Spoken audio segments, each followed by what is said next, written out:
ওই দিনটাই হলো সেই দিন একদল মানুষেরা বলবে ক্বালু ইয়া ওয়াইলানা মান বাআসানা মিন মারকাদিনা, হায় দুর্ভোগ আমাদেরকে আমাদের অবস্থান স্থল থেকে কারা জাগ্রত করলো, কে জাগ্রত করলো? আল্লাহ তাআলা জানায় দেন সেই দিন মুমিনরা অথবা ফেরেশতারা বলবে হাদা মা ওয়াদার রহমানু ওয়া সাদাকাল মুরসালুন, এটাই তো দয়াময়ের সেই প্রতিশ্রুত দিবস, যেই দিবসের ওয়াদা প্রতিশ্রুতি আল্লাহ তাআলা দিয়েছেন। ওয়া সাদাকাল মুরসালুন, এই দিবসের সত্যায়ন রাসূলগণ করেছেন। এটা হলো সেই দিবস, কিয়ামতের দিবস। এই দিবস ইয়াউমুল হাসর, সকলকে একত্রিতকরণ দিবস। ইয়াউমুল জাযা, মানুষের পূর্ণ প্রতিদান দেওয়ার দিবস। আল্লাহ রাব্বুল আলামিন বলেন ওয়া ইন্নামা তুওয়াফাউনা উজুরাকুম ইয়াউমাল কিয়ামাহ ফামান যুহজিহা আনিন নার ওয়া উদখিলাল জান্নাতা ফাকাদ ফাজ। আল্লাহ রাব্বুল আলামিন বলেন কিয়ামতের দিন প্রত্যেককে তার কর্মের পূর্ণ প্রতিদান দেওয়া হবে। যাকে আগুন থেকে বাঁচানো হবে, জান্নাতে প্রবেশ করানো হবে। আল্লাহ রাব্বুল আলামিন বলেন ফাকাদ ফাজ, সে হয়ে যাবে সফল। তাহলে যেহেতু আল্লাহ রাব্বুল আলামিন ওই দিন আমাদের কর্মের পূর্ণ প্রতিদান দিবেন, তাহলে এটা নিশ্চিত যে আল্লাহ তাআলা আমাদের প্রত্যেকের কর্ম সংরক্ষণের ব্যবস্থা করে রাখছে। আমাদের প্রত্যেকের কর্ম আল্লাহ তাআলা সংরক্ষণের ব্যবস্থা করেছেন। যে কোনো বিষয়ের জন্য এক নম্বরে সাক্ষীর দরকার হয়। যখন কোথাও কারো নামে মামলা দেওয়া হয়, তখন সাক্ষীর দরকার হয় কি হয় না? একে একে যখন একজন আরেকজনের কাছে বিচার প্রার্থী হয়, তখন বলে না যে দেখেন এই ঘটছে, এই যে এরা দুইজন আমার সাক্ষী। অথবা বিচারক বলে তুমি যে এই ঘটনাটা বললা, এই ঘটনার সাক্ষী আছে। তার মানে সাক্ষী বিচার আচারের জন্য গুরুত্বপূর্ণ একটি বিষয়। আমার আপনার কর্মের সবচাইতে বড় সাক্ষী হলেন আল্লাহ। আল্লাহ তাআলা সাক্ষী হিসাবে যথেষ্ট, আল্লাহর সাক্ষী যথেষ্ট। কাফা বিল্লাহি শাহিদা, আল্লাহ তাআলাই তো সাক্ষী হিসাবে যথেষ্ট। কিন্তু এরপরেও আল্লাহ রাব্বুল আলামিন আমাদের কর্মের ব্যাপারে আরো সাক্ষী রেখে দিয়েছেন। আল্লাহ সুবহানাহু ওয়া তাআলা কুরআনুল কারীমের মধ্যে জানায় দেন কিরামান কাতিবিনা ইয়ালামুনা মা তাফআলুন। আল্লাহ রাব্বুল আলামিন বলেন কিরামান কাতিবিন, সম্মানিত লেখকদ্বয় জানে তোমরা কি আমল করো। এই জানার মাধ্যমে তারা আমাদের কর্মের সাক্ষী। শুধু তাই না, তারা যে দেখে জানে বিষয়টা শুধু এমন নয়। ডান কাঁধের ফেরেশতা যিনি, তিনি আমাদের ভালো কর্মগুলো লিপিবদ্ধ করেন। বাম কাঁধের ফেরেশতা যিনি, তিনি আমাদের মন্দ কর্মগুলো লিপিবদ্ধ করেন। শুধু তাই নয়, আরো একজন ফেরেশতা আল্লাহ তাআলা আমাদের সাথে নিযুক্ত করে রাখছেন। আল্লাহ তাআলা বলেন মা ইয়ালফিযু মিন কওলিন ইল্লা লাদাইহি রাকীবুন আতীদ। সদা তৎপর একজন ফেরেশতা আমাদের সাথে আছে। মা ইয়ালফিযু মিন কওল, জবান দিয়ে যা আমরা নিক্ষেপ করি, অর্থাৎ যা বলি, বলার সাথে সাথে ওই ফেরেশতা আমাদের কথাগুলোকে রেকর্ড করে ফেলে, সংরক্ষণ করে ফেলে। সুবহানাল্লাহ। বিজ্ঞান কি বলে? বিজ্ঞানের কথা আমাদের কেমন জানি বিশ্বাস হয় বেশি, অথচ বিজ্ঞান যেটা এখনো প্রমাণ করতে ব্যস্ত, আল্লাহ তাআলা সেটা আমাদের অনেক আগেই জানায় দিয়েছেন। বিজ্ঞান বলে মানুষ যেই কথাগুলো উচ্চারণ করে, মানুষের উচ্চারিত কোনো কথা ধ্বংস হয়ে যায় না, সব বাতাসের মধ্যে আছে, সব বাতাসে আছে। আল্লাহ তাআলা তো এমন ক্ষমতাধর, তিনি যদি কিয়ামতের দিন বলেন যে আব্দুর রহিম দুনিয়াতে যত কথা বলছে বাতাস, সব কথাগুলা আলাদা করে আমার সামনে হাজির করো। বলেন তো এটা আল্লাহর জন্য কি কঠিন? অতি সহজ বিষয় আল্লাহ তাআলার জন্য। বিজ্ঞান বলতেছে কথাগুলা ধ্বংস হয়ে যায় না, সব বাতাসের মধ্যে আছে। এখান থেকে আপনাদের আত্মীয় যদি কারো থাকে সেই 15,500 কিলোমিটার দূর আমেরিকা, কেউ যদি তার ভাই বন্ধু সন্তানের সাথে কথা বলতে চায়, আমেরিকাতে যদি ফোন দেয়, ফোন দেওয়ার কয়েক সেকেন্ডের মধ্যে বাংলাদেশ থেকে 15,000 কিলোমিটার দূরে তার কণ্ঠ, তার ভয়েস সেকেন্ডের ভিতরে ওই আমেরিকায় যিনি থাকেন তার মোবাইলের মধ্যে চলে যায়, ঠিক না? শুধু কথা বলা যায় তা না, এখানে যা হচ্ছে মোবাইলের মাধ্যমে তাকে দেখানো যায়। তার নাই, কিচ্ছু নাই, কেমনে যায়? নেটওয়ার্ক সিস্টেম, নেটওয়ার্ক এগুলা যথাযথ নম্বরে পৌঁছানোর ব্যবস্থা করে। সাথে সাথে বাতাসকে ব্যবহার করা হয়। এই বাতাস আর নেটওয়ার্ক, এই প্রযুক্তির সংমিশ্রণ সেকেন্ডের ভিতরে আমার আপনার এই বাংলাদেশে বলা কথাটা, শব্দটা হুবহু টোনে, হুবহু উচ্চারণে সেকেন্ডের ভিতরে আমেরিকায় চলে যাচ্ছে। সুবহান। তার লাগে না, কিছু লাগে না। যে আল্লাহ তাআলা মানুষকে এমন প্রযুক্তি দিলেন, সে আল্লাহ তাআলার জন্য কথা সংরক্ষণ করা কঠিন নয়, বরং অতীব অতীব সহজ, ঠিক কিনা? তাহলে আমাদের কথাগুলা রেকর্ড হইতেছে। শুধু তাই না, আমি আপনি যেই অঙ্গ প্রত্যঙ্গের দ্বারা কর্ম সম্পাদন করি, কাজগুলা করি, এগুলাও কিয়ামতের ময়দানে আমার পক্ষে বা বিপক্ষে সাক্ষী হয়ে যাবে। আল্লাহ তাআলা কোরআনুল কারীমের মধ্যে বলেন, আল ইয়াউমা নাখতিমু আলা আফওয়াহিহিম ওয়া তুকাল্লিমুনা আইদিহিম ওয়া তাশহাদু আরজুলুহুম বিমা কানু ইয়াকসিবুন।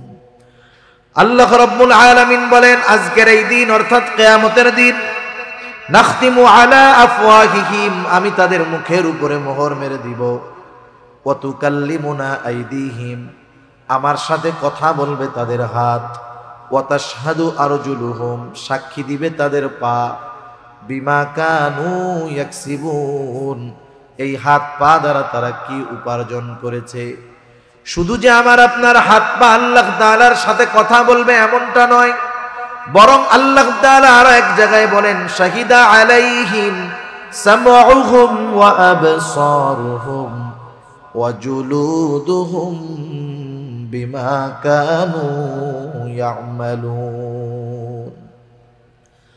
আল্লাহ তাআলা বলেন, সাক্ষী দিবে তাদের চোখ, সাক্ষী দিবে তাদের কান, সাক্ষী দিবে তাদের কান, সাক্ষী দিবে তাদের চোখ, সাক্ষী দিবে তাদের চামড়া। এই চোখ, কান, জবান, চামড়া দিয়ে তারা কি আমল করেছে। 60-70 বছর হায়াতের মারার সময় কথা বলেছে কিংবা বাধা দিয়েছে নাকি? কোনোদিন কথাও বলে নাই, বাধাও দেয় নাই। অথচ এই হাত দিয়ে আমি আপনি অপরাধ করাচ্ছি, চোখ দিয়ে অপরাধ করছি, কান দিয়ে অপরাধ করতেছি, এরা কোনো কথা বলে না। কিয়ামতের দিন যখন কথা বলতে দেখবে, যার বিরুদ্ধে কথা বলবে সে তো অবাক হয়ে যাবে। এবার জিজ্ঞাসা করবে, ক্বালু লিজুলুদিহিম লিমা শাহিদতুম আলাইনা, কি চামড়া তোমরা কেন আমাদের বিরুদ্ধে সাক্ষী দাও? তার মানে দুনিয়ায় তো কথা বলতে পারতো না, এখন কেমন করে সাক্ষী দাও, কথা কেমন করে বলতেছ? এইবার ওই অঙ্গ প্রত্যঙ্গ গুলাও জবাব দিবে, ক্বালু আনতাকানাল্লাহ, আজকে আমাদেরকে কথা বলার ক্ষমতা দিয়েছেন কে? আল্লাহ আজকে আমাদের কথা বলার ক্ষমতা দিয়েছেন। ওই সময় ক্ষমতা দেন নাই বিধায় দুনিয়ায় কথা বলবেন, কিন্তু আল্লাহ তাআলা আজকে আমাদেরকে কথা বলার ক্ষমতা দিয়েছেন।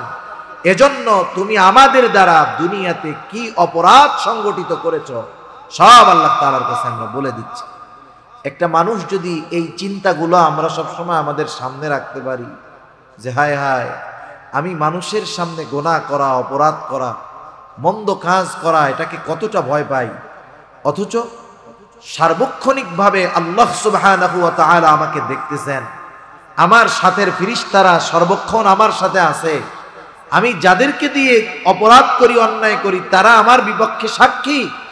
এই চিন্তাগুলা আমরা যতক্ষণ আমাদের মাঝে যথাযথভাবে প্রবেশ করাতে না পারবো, দুনিয়ার আইন, দুনিয়ার কঠোরতা, ওয়াজ নসিহাত সহজে আমাদেরকে পাপ থেকে দূরে ঠেলতে পারবে না, পাপ থেকে বাঁচাতে পারবে না।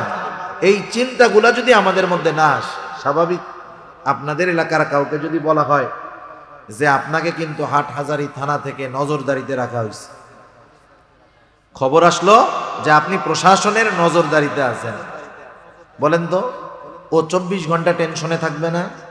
ঘরের মধ্যে থাকলেও চিন্তায় থাকবে, মসজিদে থাকলেও চিন্তায় থাকবে, বাজারে থাকলেও চিন্তায় থাকবে। আমরা কি 24 ঘন্টা আল্লাহর নজরদারিতে নাই?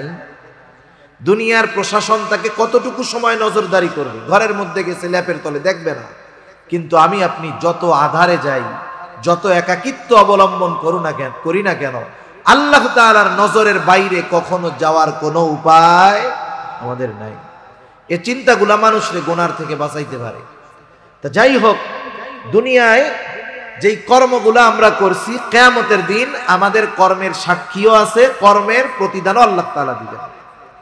এগুলো কিয়ামতের দিন আমলনামা বানানো হচ্ছে, ফাইল আকারে প্রস্তুত হচ্ছে, এগুলা কিয়ামতের দিন আল্লাহ তাআলা ছাইড়া দিবেন।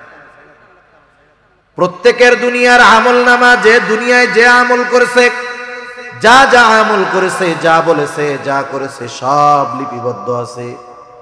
প্রত্যেকের আমলনামা প্রত্যেকের কাছে পৌঁছায়া যাবে। আমলনামা ডান হাতে কেউ পাবে, আমলনামা বাম হাতে কেউ পাবে। ডান হাতে আমলনামা যারা পাবে তারা সফল জান্নাতি, বাম হাতে যারা আমলনামা পাবে তারা ব্যর্থ, তারা জাহান্নামী। ডান হাতে যারা আমলনামা পাবে, বিষয়টা কিন্তু এমন নয় যে আমলনামা সামনে আছে, মন চাইলে ডান হাত দিয়া নিলাম, মন চাইলে বাম হাত দিয়া নিলাম, এমন নয়। বরং তার কৃতকর্মই তার আমলনামা ডান হাতে অথবা বাম হাতে পৌঁছায়া দিবে। সে নিতে বাধ্য হবে। যে ডান হাতে আমলনামা পেয়ে যাবে সে খুশি। সে ডান হাতে আমলনামা পাওয়ার পর কতটা খুশি হবে, আল্লাহ তাআলা কোরআনুল কারীমের মধ্যে বলেন, ফাআম্মা মান উতিয়া কিতাবাহু বিয়ামিনি ফায়াকুলু হাউমু করাউ কিতাবিয়া ইন্নী যানানতু আন্নী মুলাকিন হিসাবিয়া। আল্লাহ রাব্বুল আলামিন জানায় দেন, ডান হাতে যে আমলনামা পাবে কতটা খুশি সে হবে। আমরা ছোটবেলায় যখন স্কুলে পড়েছি, আমাদের সময় শুধু কোন বিষয়ে কত মার্ক এটা জানায়া দেওয়া হতো না। আমাদের সময় পরীক্ষার উত্তরপত্রটাও আমাদেরকে দিয়ে দেওয়া হতো। বলা হতো, খাতাটা দেখো কি লিখছো, আগামীকাল তোমাদের অভিভাবকদের কাছ থেকে খাতায় সাইন কইরা এরপরে আবার জমা দিবা। যেই ছেলেটা খাতা পাওয়ার পর দেখতো 90-95 পেয়ে গেছে 100-র মধ্যে, সে নিঃসন্দেহে খুশি হইতো, ঠিক কিনা বলেন? বন্ধুদেরকে তার খাতাটা দেখাইতো যে দেখো আমি অঙ্কে 95 পেয়েছি, ইংরেজিতে 90 পেয়েছি। খুশিতে সে বন্ধুদেরকে বলতো, দেখো আমার খাতা পড়া দেখো কত সুন্দর লিখছি। ডান হাতে যে আমলনামা কিয়ামতের ময়দানে পাবে, আল্লাহ তাআলা বলেন সেও বলবে, এই তো আমার কিতাব, পড়ো তোমরা। ফায়াকুলু হাউমু করাউ কিতাবিয়া। এখন ডান হাতে আমলনামা সে পাইলো কেন, এর কারণটাও কেমন জানি সে বলে দিবে। প্রশ্ন করে না, বন্ধু তুমি 90 কেমনে পাইলা? আমরা তো 60, 70, 50 পাইতে কষ্ট হয়েছে। সে তখন কি বলে, শোনো আমি ঠিক মতো লেখাপড়া করছি, তোমরা রাত 10টায় ঘুমিয়ে গিয়েছো, আমি 12টা পর্যন্ত এগুলা পড়ছি। আর আমার দৃঢ় প্রত্যয় ছিল যে লেখাপড়া যদি আমি করি তাইলে আমি 90-এর উপরে মার্ক পাবো, এই জন্যই তো 90 পাইছি। ডান হাতে আমলনামা যিনি পাইলেন তিনি বলবেন, ইন্নী যানানতু আন্নী মুলাকিন হিসাবিয়া। আমি এই ব্যাপারে দৃঢ় ধারণা রাখতাম, দৃঢ় বিশ্বাস রাখতাম যে আমাকে হিসাবের মুখোমুখি হতে হবে, হিসাবের মোলাকাত হতে হবে, তথা আমার দুনিয়ার কর্মের হিসাবের মুখোমুখি জবাবদিহিতার কাঠগড়ায় আমাকে দাঁড়াতে হবে। দুনিয়ায় এই ব্যাপারে আমার দৃঢ় বিশ্বাস ছিল বিধায় আমি আমার কর্মগুলো ভালো করেছি, নেক আমল করেছি। যার কারণে আজকে আমি ডান হাতে আমল নামা পেয়ে গেছি। আর একদল বাম হাতে আমল নামা পাবে। বাম হাতে যারা পাবে এদের আমল নামা বুক চিরে বাম হাতটাকে পেছন দিকে নেওয়া হবে, বাম হাতের মধ্যে আমল নামা দেওয়া হবে। বাম হাতে আমল নামা প্রাপ্ত মানুষগুলার বক্তব্য কি হবে? আল্লাহ তাআলা বলেন, ও আম্মা মান উতিয়া কিতাবাহু বিশিমালি ফায়াকুলু ইয়া লাইতানি লাম উতা কিতাবিয়া ওয়ালাম আদরি মা হিসাবিয়া। বাম হাতে আমল নামা যে পাবে সে বলবে, ইয়া লাইতানি লাম উতা কিতাবিয়া, হায় রে আমার দুর্ভোগ, আমি যদি এই আমল নামা না পাইতাম কতই না ভালো হতো। আমি যদি আমার হিসাবের ব্যাপারে না জানতাম কতই না ভালো হতো। আফসোস করবে, কিন্তু করার কোনো কিছু নাই, কারণ বাম হাতে আমল নামা পেয়ে গেল, ঠিকানা হবে তার জাহান্নাম। তাহলে ডান হাতে যারা আমল নামা প্রাপ্ত হবে জান্নাতি, বাম হাতে আমল নামা পেল জাহান্নামী। জান্নাতীরা জান্নাতে যাবার পরে দুনিয়ার মধ্যে যাদের সাথে তার পরিচয় ছিল, জানাশোনা ছিল, জান্নাতে গিয়ে সবাইকে খুঁজতে থাকবে। কিয়ামতের ময়দানে প্রত্যেকেই চিন্তিত, পেরেশান, ভীত। কেমন ভীত? কিয়ামতের ময়দানে প্রত্যেকটা মানুষ নিজের চিন্তায় বিভোর থাকবে। ভাই ভাইয়ের থেকে পলায়ন করবে, পিতা মাতার থেকে পলায়ন করবে, স্বামী স্ত্রী সন্তানদের থেকে পলায়ন করবে। কেউ চাইবে না কিয়ামতের ময়দানে তার আপন ভাইয়ের সাথে দেখা হয়ে যাক, কেউ চাইবে না স্ত্রী সন্তানের সাথে দেখা হয়ে যাক, কেউ চাইবে না মা বাবার সাথে দেখা হয়ে যাক। প্রত্যেকে লুকায়া লুকায়া থাকবে, নিজের চিন্তায় বিভোর থাকবে। ওই মানুষটাই যদি ডান হাতে আমল নামা পেয়ে জান্নাতি হতে পারে, জান্নাতে যাওয়ার পর দুনিয়ায় তার যাদের সাথে সম্পর্ক ছিল, পরিচিত ছিল, জান্নাতে যাওয়ার পর ওই লোকটাই সবাইকে খুঁজতে থাকবে। কিয়ামতের ময়দানে পেরেশান, চিন্তিত, ভীত। জান্নাতে যাওয়ার পরে আর চিন্তা নাই, কারণ সেখানে শুধু সালাম সালাম, শান্তি আর শান্তি। এবার সে সব পরিচিত জনকে খুঁজবে, কোথায় আমার ভাই, কোথায় আমার মা, কোথায় আমার বাবা, কোথায় সন্তান, কোথায় আমার সেই বন্ধু বান্ধব, সবাইকে সে খুঁজবে। বলেন তো, খুঁজবে ঠিকই, কিন্তু সবাইরে কি সে জান্নাতে পাবে? সবাইকে জান্নাতে পাবে না তো। কারণ দুনিয়ার অনেক কাছের মানুষ, কাছের বন্ধু হয়তো বাম হাতে আমল নামা পেয়েছে, বদ আমলের কারণে সে জাহান্নামে চলে গেছে। এজন্য আল্লাহ তাআলা জানায়া দিয়েছেন, প্রত্যেকটা মানুষ তার কর্মের নিকটে দায়বদ্ধ। এখানে বোঝানো উদ্দেশ্য হলো, বদ আমল যারা করছে, বাম হাতে যারা আমল নামা পেয়েছে, এই আমল নামা পাওয়াটা বাম হাতে তার কর্মফল, সুতরাং তার ঠিকানা জাহান্নাম। আর ডান হাতে যে আমল নামা পেল সে তো সফল হয়ে গেল।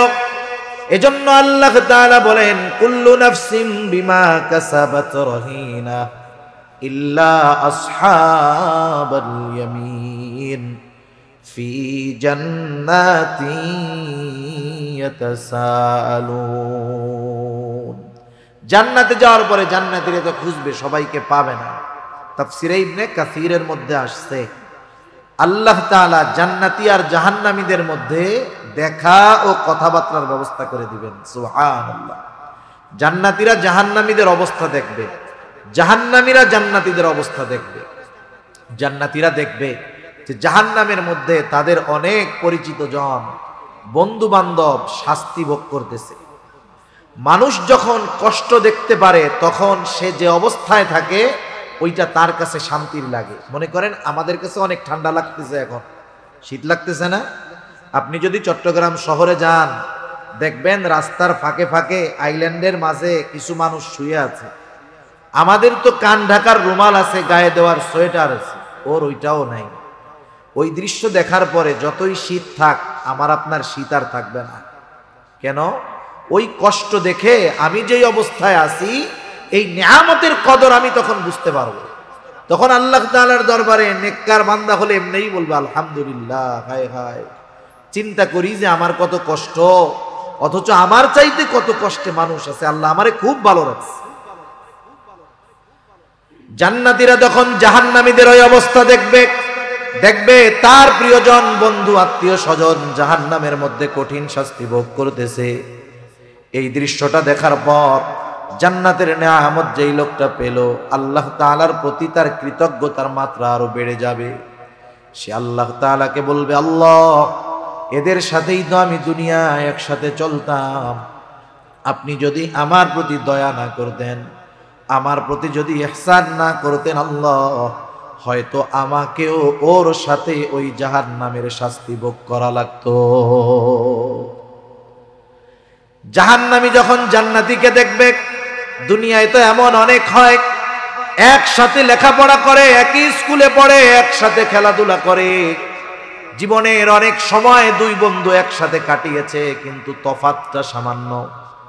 এক বন্ধু যখন নামাজের সময় হয়, বন্ধুদেরকে বলো চলো নামাজ পড়ে আসি, সে নামাজে আসে, অন্য বন্ধুরা বলে পরে যাব, থাক। খেলাধুলাও করে একসাথে, নামাজের সময় হলে নামাজে আসে। সব বন্ধুরা মিলে অনুষ্ঠান করবে, গানের অনুষ্ঠান, গোনার অনুষ্ঠানের আয়োজন করতে চায়, সে বলে না বন্ধু, না না, আমি তোমাদের এই মন্দ কাজের সাথে নাই। এই যে কিছু বিষয়ে তাদের থেকে ও বেঁচে থাকতো, ও ওর নেক আমলের কারণে জান্নাতি, এরকম দুনিয়ায় অনেকটাই ঘটে। ওই জাহান্নামীরা যখন দেখবে তাদের বন্ধুরা জান্নাতি, আফসোস করবে আর বলবে, আহারে, আমি যদি সর্বক্ষণ ওর সাথে চলতাম, ওর কথা মানতাম, তাহলে আমিও ওর সাথে জান্নাতের নিয়ামতে ভোগ করতে পারতাম। আফসোস, আফসোস মানুষের কষ্ট বাড়িয়ে দেয়, আফসোস মানুষের কষ্ট বাড়ায় দেয়। যেমন মনে করেন, যদি কেউ নদীতে মাছ ধরে থাকেন, বুঝবেন সকাল থেকে দুপুর পর্যন্ত মাছ ধরার চেষ্টা করতেছে। আমাদের অঞ্চলগুলায় বিল আছে, তো ফাঁকা জায়গা, পানি হয়, অনেক বড় বড় মাছ পাওয়া যায়, মানুষে মাছ মারতে যায়। মনে করেন সকাল থেকে দুপুর পর্যন্ত সে পরিশ্রম কইরা একটা মাছও পায় নাই, কষ্ট হয়েছে না? তার কষ্ট হয়েছে। এই দুপুরবেলা হঠাৎ করে বড় একটা মাছ তার হাতের মধ্যে বাঁধছে, কোলের মধ্যে ধরছে, 20 কেজি মাছ, মনে করেন 20 কেজি ওজনের একটা মাছ। বলেন তো, এত বড় মাছটা যখন হাতে আসলো, এই যে 6 ঘন্টা যে কষ্ট হয়েছিল, কষ্টের কথা মনে আছে? আনন্দে আছে না?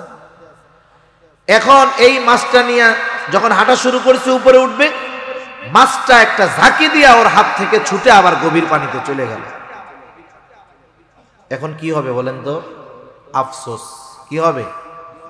6 ঘন্টা মাছ পায় নাই, ওর যে কষ্ট হইছে তার চাইতে এই মাছটা ধরার পরে যখন ছুটে গেল, ওই যে বলল আহ, এই আফসোস তার আরো বেশি কষ্টের কারণ হবে। ঠিক কিনা বলেন? সে যদি যুবক থাকে, বৃদ্ধকালে তার নাতিদের কাছে বলবে যে, জানো তোমরা কি করো, আমরা পড়ালেখাও করছি, মাছও মারছি, এই বিশাল এক মাছ পাইছিলাম নাতি একবার, আহ আরে ধরে রাখতে পারলাম না, একটা ঝাঁটি দিয়ে হাতের থেকে পড়ে গেছে। 60-70 বছর পরেও ওই আফসোসের কথা তার মনে আছে। আফসোস মানুষের কষ্টের কারণ হয়। জাহান্নামীরা যখন দেখবে জান্নাতে তার বন্ধু নেয়ামত ভোগ করে, তার কষ্টের অনুভবটা আরো বেড়ে যাবে। এখন প্রশ্ন হতে পারে, কষ্টের অনুভবটা বাড়ে কেমনে? একটা মেসাল দিলে বুঝতে সহজ হবে। মনে করেন বকা দেওয়া, এটা খারাপ কাজ, মানুষ মানুষকে বকা দেয়, এটা মন্দ কাজ। একজন অপরিচিত ব্যক্তি, যাকে আমরা চিনি না, জানি না, ওই অপরিচিত কোনো ব্যক্তিও যদি আমাদের কাউকে গালি দেয়, খারাপ লাগবে কি লাগবে না? লাগবে। ওই অপরিচিত লোকটা যেই বকাটা দিয়েছে, ওই বকা যদি একজন পরিচিত মানুষ দেয়, কষ্ট একটু বেশি লাগবে নাকি আগের চাইতে কম লাগবে? অবশ্যই বেশি লাগবে। ওই বকাটা যদি আপনার আমার ভাই দেয়, একই বকা, কষ্ট বেশি লাগবে। যদি সন্তান দেয়, ওই বকাটা মনে হবে বিষাক্ত তীর হয়ে আমার আপনার কলিজার মধ্যে আঘাত করতেছে। শব্দ কিন্তু এক, ব্যক্তি পরিবর্তনের কারণে একই কথায় কষ্টের মাত্রাটা বেড়ে যায়। জাহান্নামীরা আফসোসের কারণে কষ্ট বেড়ে যাবে। জান্নাতীদের আলোচনা তারা জানতে চায় কেন তাদের বন্ধুরা জাহান্নামে গেল, পরস্পর আলোচনা করবে। তাফসিরে ইবনে কাসিরের মধ্যে আল্লাহ তাআলা এসেছে, আল্লাহ রাব্বুল আলামিন জান্নাতি আর জাহান্নামীদের মধ্যে কথাবার্তার ব্যবস্থা করে দিবে। আল্লাহ তাআলা সেই কথাগুলাই এখানে বলেন, ফি জান্নাতি ইয়াতাসাআলুনা আনিল মুজরিমিনা মা সালাকাকুম ফি সাকার। জান্নাতীরা মুজরিমদেরকে, পাপীদেরকে তথা জাহান্নামীদেরকে জিজ্ঞাসা করবে, কোন জিনিসে বা কোন কারণে তোমরা এই জাহান্নামে আসলা, কোন জিনিস তোমাদেরকে এই জাহান্নামে আনলো। জাহান্নামীরা তাদের জাহান্নামে আসার, জাহান্নামে যাওয়ার চারটি কারণ উল্লেখ করবে। কয়টি কারণ? চারটি কারণ। বিষয় হলো, যেহেতু জাহান্নামীরা যেই চারটি কারণের কথা এই সূরার আলোকে আল্লাহ তাআলা আমাদের জানায়া দিলেন, আমাদের করণীয় হলো ওই কারণগুলো যদি আমাদের কারো মধ্যে থাকে ওগুলো নিজেদের থেকে বের করে ফেলা। কারণ ওই কারণে জাহান্নামে যাওয়া লাগতে পারে। জাহান্নামীরা এবার বলবে, ক্বালু লাম নাকু মিনাল মুসাল্লিন। এক নাম্বার কারণ, আমরা মুসল্লি ছিলাম না, মুসল্লি ছিলাম না। মুসল্লি কাকে বলে? সপ্তাহে একদিন মসজিদে গেলে সে মুসল্লি নাকি? আরে প্রকৃত মুসল্লি যে, সে তো আল্লাহ তাআলার আরশের ছায়ায় স্থান পাবে। রাসূল আকরাম সাল্লাল্লাহু আলাইহি ওয়াসাল্লাম জানিয়ে দেন, কিয়ামতের দিন সূর্যটা একেবারে নিকটে হয়ে যাবে, কোথাও কোনো ছায়া থাকবে না আরশের ছায়া ছাড়া। নবীজি বলেন, সেই দিন ওই আরশের ছায়ায় 7 শ্রেণীর মানুষ স্থান পাবে। এর মধ্যে এক শ্রেণীর মানুষ হলো রাজুলুন কলবুহু মুআল্লাকুন বিল মসজিদ। ওই ব্যক্তি যার অন্তর সর্বদা মসজিদের সাথে থাকতো। একটু বলেন তো, যার অন্তর সর্বদা মসজিদের সাথে, ওই লোকটা নামাজের সময় হলে নামাজ ছাড়তে পারে? দুনিয়ার শত ব্যস্ততা থাক, সে সব ব্যস্ততাকে উপেক্ষা করে আগে নামাজে হাজির হবে। ঠিক কিনা বলে? আমাদের মানুষদের অনেক ভুল ধারণা আছে। আপনারা তো আলেমদের সংস্পর্শে থাকেন, অনেক কিছু বুঝেন, জানেন। দুনিয়ার মানুষেরা মনে করে যে আল্লাহ তাআলার আদেশ নিষেধগুলা মান্য করলে শুধু মনে হয় পরকালীন লাভ, জান্নাত পাওয়া যাবে, জাহান্নাম থেকে বাঁচা যাবে। আসলে বিষয়টা এমন নয়। কোন ব্যক্তি যদি আল্লাহ তাআলার আদেশ নিষেধ, শরীয়তের বিধিবিধান দুনিয়াতে পরিপূর্ণভাবে মানতে পারে, তাহলে দুনিয়ারও লাভ আছে, আখিরাতেরও লাভ আছে। যেমন আমাদের সমাজের অধিকাংশ মানুষ কিন্তু মুসল্লি নয়, বেনামাজি। যেই মসজিদটা 5 তালা, জুমার দিন মসজিদ ভরে, রাস্তায়ও জায়গা থাকে না ঢাকা শহরে। ওই মসজিদটাতেই ওই দিন আসরের নামাজে নিচের তালা 2 কাতারও ভরে না। এরকম অবস্থাই আমাদের ঢাকাতে এই অবস্থা। এরপরেও যত মানুষ নামাজ পড়ে জুমার দিন, সমীকরণ হলো, হিসাব হলো, বাংলাদেশের যত মুসলমান আছে সমগ্র মুসলমানের 50% মানুষ হয়তো জুমার নামাজে হাজিরা হয়, আর বাকি 50% মানুষ 5 ওয়াক্ত নামাজ বহুদূর, জুমার নামাজও পড়ে না। তাহলে চিন্তা করে দেখেন অবস্থাটা কি। আর 5 ওয়াক্ত নামাজের সংখ্যা তাইলে কত পাওয়া যাবে? যে মুসলমান আছে শতকরা সারা বাংলাদেশ যদি জরিপ করা হয়, সর্বোচ্চ 5-6%, সর্বোচ্চ 10% 5 ওয়াক্ত নামাজি পাওয়া যেতে পারে। তাও এটা কঠিন ব্যাপার, মাত্র 10%। তাহলে বাকি 90% মানুষ নামাজ পড়ে না। মানুষ নামাজ না পড়ার যেই কারণগুলো আমাদের সামনে আসে, এর মধ্যে অন্যতম একটি কারণ হলো রিজিক উপার্জন করা। দোকানদার নামাজ পড়ে না, খোঁজ নিয়ে দেখেন কেন? দোকানদার দোকানদারি করে রিজিক উপার্জনের জন্য।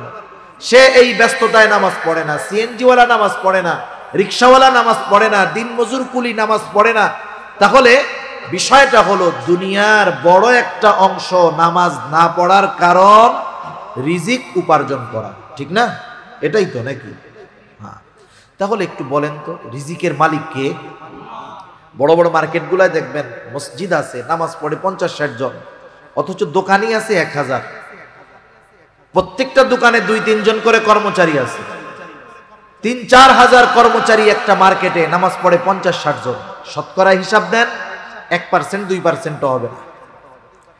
তাহলে রিজিক উপার্জন করতে গিয়ে অধিকাংশ মানুষ নামাজ পড়ে না, অথচ ওই রিজিকের মালিক আল্লাহ।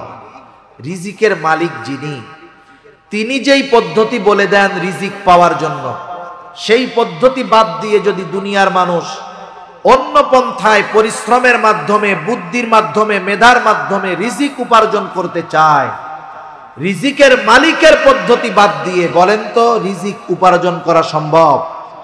রিজিক উপার্জনের চেষ্টা করে যাবে কিন্তু উপার্জন করতে পারবে না। রিজিকের মালিকের ফর্মুলা কি?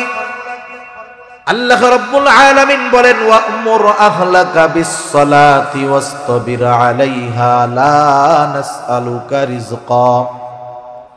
আল্লাহ তাআলা বলেন, তোমার অধীনস্থদেরকে নামাজের আদেশ দাও, তুমিও এর উপরে অটল থাকো। অর্থাৎ নিজেও মুসল্লি হও, ঘরের মানুষগুলাকেও মুসল্লি বানাও। কারণ নিজে মুসল্লি হলে হবে না, নিজে জাহান্নাম থেকে বাঁচলে হবে না, অধীনস্থদেরকেও বাঁচাতে হবে। আল্লাহ তাআলা বলেন, ইয়া আইয়ুহাল্লাযীনা আমানু কু আনফুসাকুম ওয়া আহলিকুম নারা। আল্লাহ তাআলা বলেন, হে ঈমানদারেরা, নিজে জাহান্নামের আগুন থেকে বাঁচো, তোমার অধীনস্থদেরকেও জাহান্নামের আগুন থেকে বাঁচাও। ঈমানদারদের উপরে আদেশ। যেহেতু ঈমান তার আছে, তাইলে কি দিয়া জাহান্নাম থেকে বাঁচবে? তার মানে ঈমান যেহেতু আছে, আল্লাহ তাআলা কেমন যেন বলতেছেন, বান্দা তুমি নেক আমল নিজে করো, এর মাধ্যমে জাহান্নাম থেকে নিজেকে বাঁচাও। অধীনস্থদেরকে দিয়ে নেক আমল করানোর মাধ্যমে জাহান্নাম থেকে বাঁচাও। ঈমানের পরে সর্বোত্তম নেক আমল হলো নামাজ, তাই না? নামাজ তার মানে মুসল্লি হওয়া। এজন্য আল্লাহ তাআলা একার আদেশ করেন নাই, বলছেন ওয়া'মুর আহলাকা বিস-সালাতি ওয়াসতাবির আলাইহা। তার মানে তুমি নিজেও মুসল্লি হও, তোমার অধীনস্থদেরকেও মুসল্লি বানাও, নামাজের আদেশ করো, অধীনস্থদের তুমিও তার উপরে অটল থাকো। লাভ কি হবে বান্দা? আল্লাহ তাআলা বলেন, লা নাসআলুকা রিজকা। বান্দা আমি আল্লাহ তো তোমাদের কাছে রিজিক চাই না, বরং তুমি যদি নামাজি হও, তোমার ঘরের মানুষগুলা যদি নামাজি হয়, তোমরা যদি সকলে মুসল্লি হয়ে যাও, লাভটা কি? আল্লাহ তাআলা বলেন, নাহনু নারযুকুকা, আমি আল্লাহ নামাজি হওয়ার কারণে তোমাদের রিজিক দিয়ে দিব। তাহলে যে কর্মের দোহাই দিয়ে নামাজ পড়ে না, রিজিক উপার্জনের দোহাই দিয়ে নামাজ পড়ে না, নামাজ বাদ দিয়ে সে যতই কঠোর পরিশ্রম আর সাধনা করুক না কেন, রিজিকের প্রকৃত স্বাদ থেকে সে বঞ্চিত হবে, রিজিক উপার্জন করতে পারবে না, জিন্দেগিভর পরিশ্রমী করে যাবে। ঠিক কিনা বলেন? এজন্য নামাজের মাধ্যমে আল্লাহ তাআলা বান্দার রিজিক দেয়। রিজিক বলতে যে শুধু টাকা পয়সা তা না, জীবন উপকরণ। দুনিয়ার একজন নেককার বিবি, এটাও রিজিক। একজন নেককার সন্তান, এটাও রিজিক। সুস্থ আছি, এটাও রিজিক। এভাবে আল্লাহ রাব্বুল আলামিন জানায়া দিলেন, নামাজি হইলে আমি আল্লাহ তোমাদের রিজিক দিব। তাহলে বলেন, আমরা যদি মুসল্লি হই তাইলে আমাদেরই তো লাভ, ঠিক না? বড় লাভ, জাহান্নাম থেকে বাঁচবো, দুনিয়ার জীবন উপকরণের ব্যবস্থা আল্লাহ তাআলা করে দিবেন। 2 নাম্বার, জাহান্নামীরা তাদের জাহান্নামে যাওয়ার কারণ হিসাবে বলল, ওয়ালাম নাকুনু তাইমুল মিসকিন, আমরা মিসকিনদেরকে খানা দিতাম না, খানা খাওয়াইতাম না। সাধারণভাবে মানুষকে খানা খাওয়ানো ফজিলতের কাজ। রাসূলুল্লাহ সাল্লাল্লাহু আলাইহি ওয়াসাল্লাম বলেন, এক ব্যক্তি এসে নবীজির কাছে প্রশ্ন করেছে, আইয়ুল ইসলামি খাইর, ইসলামের মধ্যে উত্তম কাজ কোনটা? নবীজি সাল্লাল্লাহু আলাইহি ওয়াসাল্লাম ছিলেন উম্মতের রুহানি ডাক্তার। এই জন্য একই প্রশ্ন যখন নবীজির কাছে একাধিকবার করা হতো, রোগীর অবস্থা বুঝে নবীজি জবাব দিতেন। এই লোকের প্রশ্নের জবাবে নবীজি সাল্লাল্লাহু আলাইহি ওয়াসাল্লাম বললেন, তুতঈমুত তাআম ওয়া তাকরাউস সালাম, আলা মান আরাফতা ওয়া মান লাম তারিফ। তুমি মানুষকে খানা খাওয়াও, পরিচিত অপরিচিত সবাইকে বেশি বেশি সালাম দাও। খানা খাওয়ানোর কথা বলে নবীজি বলেন নাই যে মিসকিন অসহায়দেরকে খাওয়াও, সাধারণভাবে বলছেন যে খানা খাওয়াও। তার মানে আমি যদি কাউকে খানা খাওয়াই, সে ধনী হোক গরিব হোক, সচ্ছল হোক অসচ্ছল হোক, পরিচিত হোক অপরিচিত হোক, দেশি হোক বিদেশি হোক, নেককার হোক বদকার হোক, আমি যদি আল্লাহর সন্তুষ্টির জন্য খানা খাওয়াই, এই খানা খাওয়ানোটা উত্তম কাজ, ঠিক কিনা বলেন? তবে যতই ভালো খাওয়াই না কেন, প্রতিদানের আশা যদি থাকে, প্রতিদানের আশা যদি থাকে, তাহলে কিন্তু এই খানা খাওয়ানোর মধ্যে কোনো ফজিলত নাই। আর জামানা তো এমন, মানুষ আর একজনের দাওয়াত দেয় কিছু পাওয়ার আশা করেই, ঠিক না? কিছু পাওয়ার আশা করেই দাওয়াত দেয়। এ ধরনের দাওয়াতের মধ্যে কোনো ফায়দা নেই। সাহাবায়ে কেরাম মানুষকে খানা খাওয়াইতেন কার জন্য? আল্লাহর সন্তুষ্টির জন্য। আমরা তো অনেক সময় মানুষের কাছে উপকার করে তার কাছে আবার উপকার আশা করি। অনেক সময় এটাও বলি, দেখ ওর এত উপকার করলাম, আমার তো কোনো উপকার করলই না, এই যে উপকারটা করলাম আমার ধন্যবাদও দিল না, বলে না এরকম, একটু থ্যাংক ইউও দিল না আর কি। সাহাবায়ে কেরামের অভ্যাস কি ছিল? আল্লাহ তাআলা কোরআনুল কারীমের মধ্যে জানায় দেন। আল্লাহ তাআলা বলেন, ইন্নামা নুতঈমুকুম লিওয়াজহিল্লাহি লা নুরিদু মিনকুম জাযাআও ওয়ালা শুকুরা। তারা খানা খাওয়া কি বলতো? ইন্নামা নুতঈমুকুম লিওয়াজহিল্লাহ, আমরা তোমাদেরকে আল্লাহর জন্য খানা খাওয়াইছি, যেহেতু খাবারটা আল্লাহর জন্য খাওয়াইছি, লা নুরিদু মিনকুম জাযাআ, আমরা তোমাদের কাছে কোনো প্রতিদান চাই না।